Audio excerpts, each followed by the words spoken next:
بسم اللہ الرحمن الرحیم۔ مسئلہ: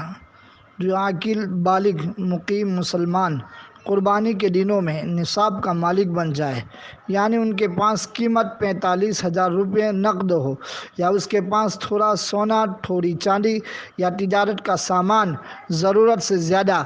گھر، پلاٹ، کھیتی ضرورت سے زیادہ، فرنیچر، برتن، کپڑے تھوڑے سے، بینک بیلنس، یہ سب جمع کر کے اس کی قیمت 612 گرام اور 360 ملی گرام چاندی، جس کی قیمت 45,000 ہوتی ہو، چاہے وہ مرد ہو یا عورت، قربانی کے نصاب کا مالک گنا جائے گا